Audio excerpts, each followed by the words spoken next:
Ada satu ayat yang penting kita renungkan dalam Al-Quran.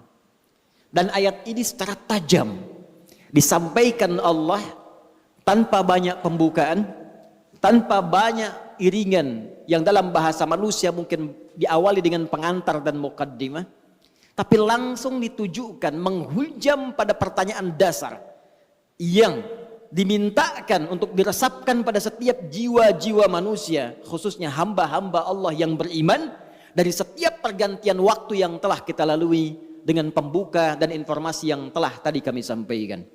Quran surah ke-59 Al-Hasyr di ayat yang ke-18.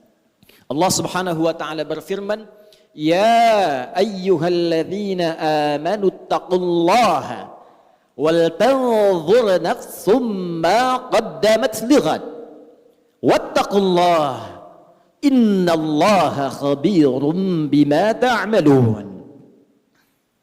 Hadirin, ayat ini dibuka dengan tegas oleh Allah Subhanahu wa taala untuk menghunjamkan sebuah pesan yang dalam, khususnya ditujukan pada orang-orang yang telah menyatakan dirinya beriman kepada Allah Subhanahu wa taala. Dan berbahagianya kita semua, insya Allah, kita yang hadir di masjid ini, baik di area dalamnya, di luarannya, sekitarannya, insya Allah kita termasuk dalam golongan orang-orang beriman. Karena panggilan Jumat dibuka dengan panggilan iman. Quran surah ke-62 Al-Jumu'ah dengan namanya di ayat yang ke-9 itu. Ya ayyuhalladzina amanu idza nudiya lis-salati min yaumil jumu'ati fas'au ila dzikrillah. Panggilan Jumat dibuka dengan kalimat iman. Hei seluruh orang-orang yang telah menyatakan dirinya beriman kepada Allah Subhanahu wa taala, jika telah tiba seruan untuk menunaikan salat Jumat di hari Jumat itu, maka bergegaslah Anda untuk berzikir. Ingat, persiapkan diri Anda untuk menunaikan Jumat dengan sempurna. Jadi berbahagialah ketika kita hadir datang di Jumat ini. Bersyukurlah kepada Allah karena iman kita masih diakui oleh Allah Subhanahu wa taala. Iman kita masih merespon panggilan Allah Subhanahu wa taala. Dari sekian hamba-hamba Allah, bahkan yang mengatakan dirinya beriman sampai Jumat ini, kita yang terpilih dan berada di masjid ini. Belum tentu orang yang mengatakan dirinya beriman kemudian bisa mudah untuk menunaikan ibadah Jumat ini. Tapi dari syukur yang kita dapatkan ini, hadirin sekalian, kembali kita dipanggil, disentuh dengan iman kita ini dalam ayat yang tegas Allah sampaikan di Quran surah ke-59 ayat 18 ini. Ya ayyuhalladzina amanu. Kalau kita tarik ke dalam suasana Jumat saat ini, hei jamaah-jamaah Jumat yang telah datang dengan panggilan iman itu, hei kalian yang telah menyatakan dirinya beriman kepada Allah Subhanahu wa taala, bahkan dibuka dengan huruf ya, disebutkan 360 kali dalam Al-Quran.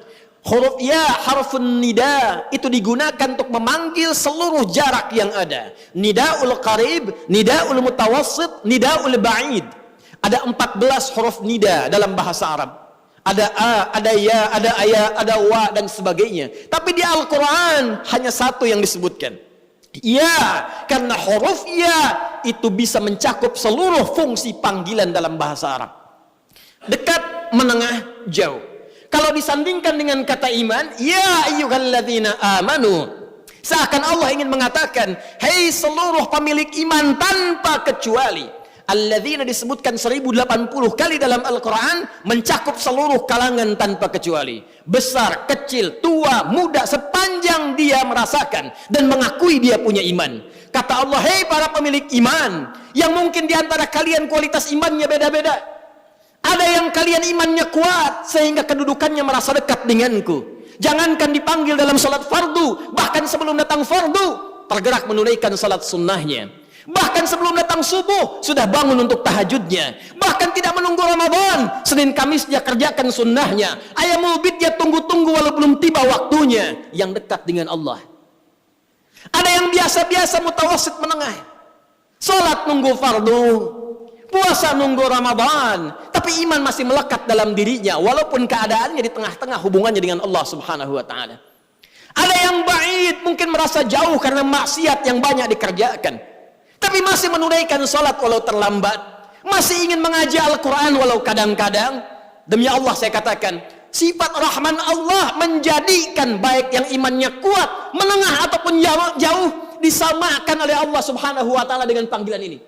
Seakan Allah ingin mengatakan, saya tidak peduli sepanjang kalian masih ada iman dalam jiwamu dan datang memenuhi panggilanku, maka aku akan jadikan yang jauh aku dekatkan, yang menengah aku lekatkan, dan yang dekat aku semakin berikan kedudukan di sisiku. Maka berbahagialah ketika ada panggilan kita respon. Itu cara Allah untuk meningkatkan keimanan kita dan mendekatkan kedudukan kita dengan Allah Subhanahu wa taala. Karena itu, sebelum masuk kepada inti penjelasannya, Allah tegaskan dengan menggunakan kata ayyuha, disebutkan 150 kali dalam Al-Quran. Ayyunya munada berfungsi taukid untuk menguatkan pesan, haknya tanbih untuk mengingatkan. Seakan Allah ingin sampaikan, aku ingatkan ya, tanamkan pesan ini dalam jiwamu yang paling dalam. Ada hal yang penting yang akan aku sampaikan, yang dengan itu akan meningkatkan iman kalian dan mengangkat derajat kalian di hadapanku, kata Allah Subhanahu wa taala. Ya ayyuhalladzina amanu, hai semua orang yang merasakan beriman, mengaku beriman, baik hubungannya dekat, jauh atau menengah, ittaqullah, tingkatkan takwamu kepada Allah. Cek keadaan takwamu, cek kuota takwamu, cek pulsa takwamu, cek bekal takwamu. Kenapa ini penting kata Allah disampaikan? Inilah selanjutnya evaluasi tajam yang dihujamkan dalam hati kita. Perhatikan kalimatnya. Wal tanzur nafsum ma qaddamat lighad. Tingkatkan takwamu kepada Allah. Kenapa takwa ini penting ditingkatkan? Kata Allah, coba cek diri kalian yang telah lama menjalani kehidupan. Mungkin ada yang belasan bahkan puluhan tahun, bahkan lebih daripada batas kuota yang barangkali standar kehidupan manusia. Ada yang di atas 100 tahun. Kata Allah, coba dicek. Selama mengalami perjalanan hidup itu, setiap perganti tahun, datang tahun baru, datang tahun yang baru lagi, datang tahun yang baru lagi. Kata Allah, pernahkah terbersit dalam benakmu, dalam jiwamu, persiapan untuk menyongsong datangnya ghad? Pagi ini sebelum Jumat, saya ingin menguatkan informasi seputar ayat ini. Satu ayat saja. Saya baca 4 kitab tafsir tadi pagi. Dari mulai Tafsirul Quranil Azim karya Ibnu Katsir rahimahullah, Mafatihul Ghaibnya Ar-Razi, Al-Kasyafnya Zamakhsyari, sampai Tafsirul Wasitnya Muhammad Sayyid Tantawi. Demi Allah kami katakan, dari 4 kitab tafsir ini semuanya satu kata dalam menafsirkan ayat ini, dan tidak ada ikhtilaf, perbedaan pendapat di kalangan para ahli tafsir. Semua mengatakan yang dimaksud dengan ghad di sini yaumul qiyamah. Yaumul qiyamah. Tibanya hari kiamat. Tibanya hisab kita di hadapan Allah Subhanahu wa taala. Dalam bahasa bebasnya, tapi lugas dan tegas, seakan Allah ingin mengatakan, "Hei, kalau besok kamu dihisab dari pergantian waktu yang telah kami lalui, dari masa yang telah kami berikan kepada kalian, dari setiap perganti tahun, tahun baru, tahun baru, tahun baru, kalau tiba-tiba besok kiamat, bekal apa yang telah kamu siapkan untuk menjunjung itu? Bekal apa yang telah kamu hadirkan untuk menghadapi hari kiamat itu?" Karena itu semua mengatakan, diungkapkan dengan kalimat ghad. Bisa Allah menyampaikan, ya ayyuhalladzina amanu taqullaha wal tanzur nafsum ma qaddamat liyaumil qiyamah. Tapi kenapa Allah mengatakan ghad yang dalam bahasa kita diartikan besok? Semua ahli tafsir mengatakan litaqrib, untuk menghunjamkan ke dalam jiwa kita rasa seakan itu, bayangkan kiamat kalau besok terjadi di hadapan kita. Bekal apa yang kita bawa?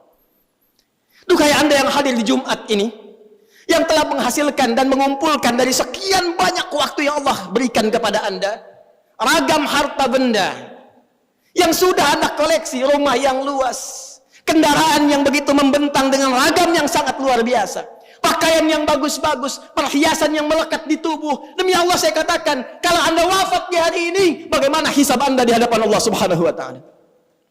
Kalau kiamat terjadi besok, apa persiapannya, kata Allah? Dan kiamat terkecil itu kematian.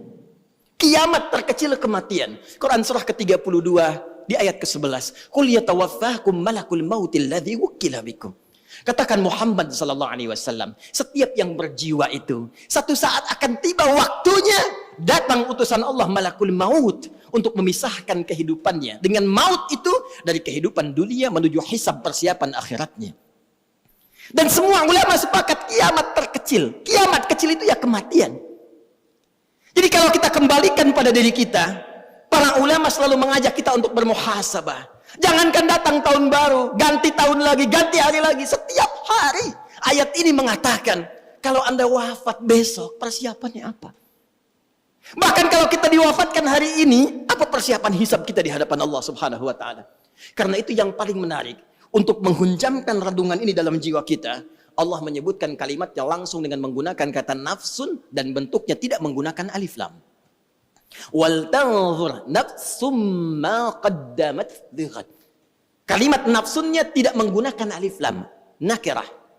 Kata para ulama tafsir, kalimatnya tidak menggunakan alif lam untuk memberikan kesan dan pesan kepada kita.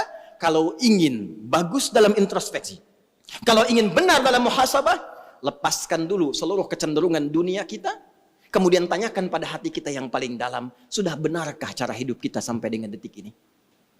Itulah rahasianya kenapa di ayat ini kata nafsun tidak menggunakan alif lam. Seakan-akan Allah ingin mengatakan pada kita, coba merenung sejenak. Bukan dengan kembang api itu, bukan dengan petasan itu, bukan dengan pesta itu, tapi dengan jiwa Anda, dengan hati Anda, dengan kalbu Anda, dengan jiwa yang Allah berikan kepada kita. Cobalah kemudian sejenak saja, sepersekian menit kita diam sejenak, tanyakan pada jiwa kita, istafti qalbak. Kemana hidup kita ini? Sudah benarkah puluhan tahun saya beraktivitas? Sudah benarkah puluhan tahun ini misi yang saya emban? Sudah benarkah jalan hidup saya? Bagaimana kalau sekarang saya wafat?